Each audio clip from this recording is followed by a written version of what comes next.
This problem has also been taken from NCERT book.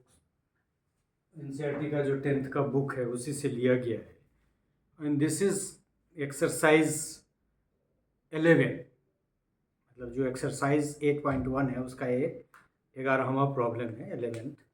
इसमें कह रहा है कि देर आर फ्यू स्टेटमेंट्स, ये स्टेटमेंट ट्रू है या फॉल्स है, सिर्फ लिखना नहीं है, जस्टिफाई करना है।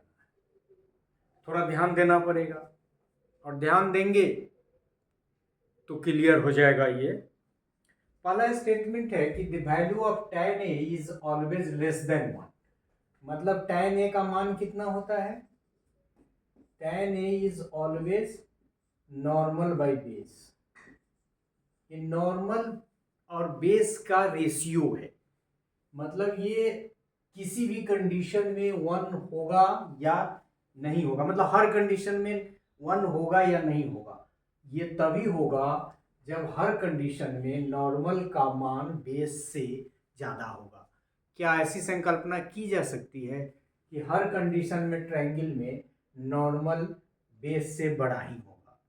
कम भी हो सकता है, और जब कम होगा तो tan a का मान 1 नहीं होगा। सो द स्टेटमेंट क्या है, ये दिस स्टेटमेंट इज फॉल्स। हर कंडीशन में नहीं होगा, कुछ कंडीशन में हो सकता है, कुछ कंडीशन में नहीं हो सकता है। तो ये पहला था आपका the value of tan a is always less than 1। इसका आंसर हमने बताया कि ये स्टेटमेंट फॉल्स है, क्योंकि normal is not greater than base in every condition. In some condition, base can also be greater than the normal. So the statement is not true. हाँ, कभी कभी रहता तो ट्रू हो जाता। दूसरा है आपका statement, sec a is equal to 12/5 for some value of angle a। क्योंकि यहाँ है एंगल a, तो ये एंगल के टर्म में पूछ रहा है तो सही है, लेकिन सेक क्या होता है, सेक a is the reverse of cos a। Cos a में क्या होता है कि बेस ऊपर और हाइपोटेन्यूज नीचे। इसमें क्या होगा कि हाइपोटेन्यूज ऊपर और बेस नीचे। हम सभी जानते हैं कि hypotenuse is the greatest arm of A right angle triangle. तो ये तो कह रहा है कि हाइपोटेन्यूज क्या है, ये 12/5 है। तो ऐसे कंडीशन में hypotenuse is the greatest arm. तो ये कंडीशन क्या कह रहा है कि hypotenuse by base, so is sec is equal to hypotenuse by base. तो ये तो सही है, ये सही है, क्योंकि ये हाइपोटेन्यूज क्या होगा, sec sec a is equal to 12/5। ये हो गया, नहीं नहीं ये गलत है, स्टेटमेंट इज रॉन्ग, फॉल्स। क्योंकि हाइपोटेन्यूज तो इसमें नीचे होगा ना, यदि ये कॉस के लिए ये सही रहता, क्योंकि कॉस में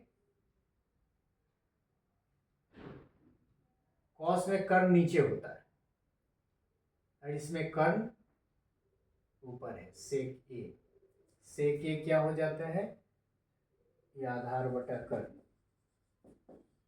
तो ये स्टेटमेंट क्या है, सेक ए 12/5। तो 12 में ऊपर कौन होता है, ऊपर आपका उसमें होता है आधार बटा कर्ण, और इसमें कर्ण बटा आधार। So the statement is true, you can see, क्योंकि हाइपोटेन्यूज एक ग्रेटेस्ट है। तीसरा है आपका cos a is the abbreviation used for the cosine of angle A।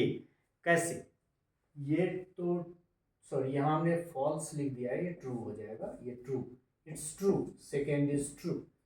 और तीसरा कंडीशन है आपका cos a is the abbreviation used for cosecant। सो ये cosecant किसका होता है, फॉल्स है, क्योंकि ये cosecant is different, it is the abbreviation of cosine.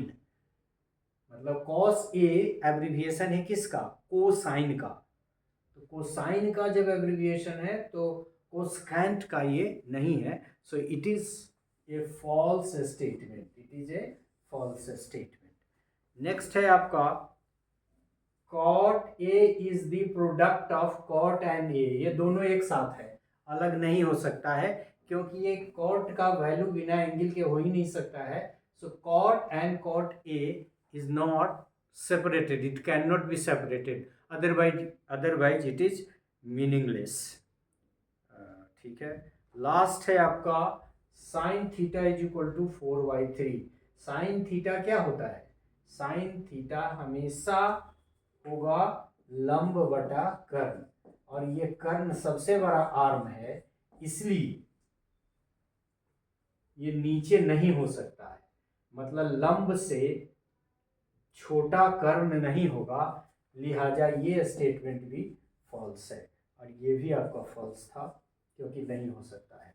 एक बार हम लोग फिर रिपीट कर लें, कभी कभी दिमाग कहीं और रहता है, स्टेटमेंट गलत हो जाता है। तो tan n क्यों नहीं हो सकता है, क्योंकि बेस और ये नॉर्मल में से कोई अधिक या कम हो सकता है।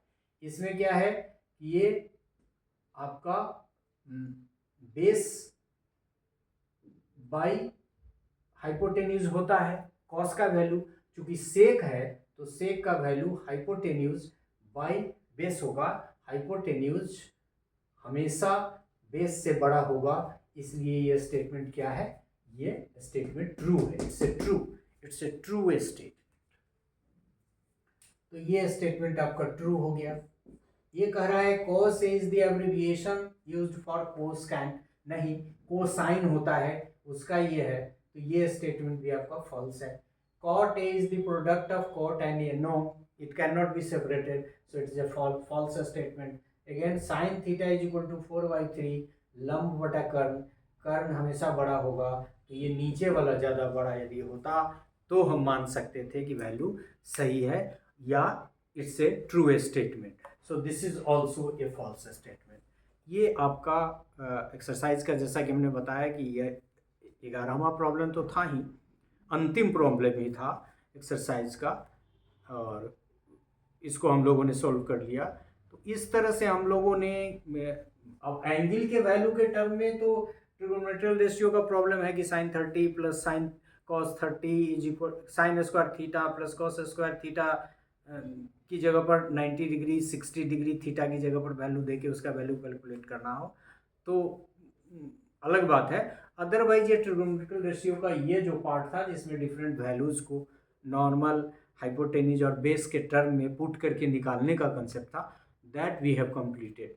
So in this way, one part of trigonometrical ratio along with this 17 problem and 19 parts we have completed.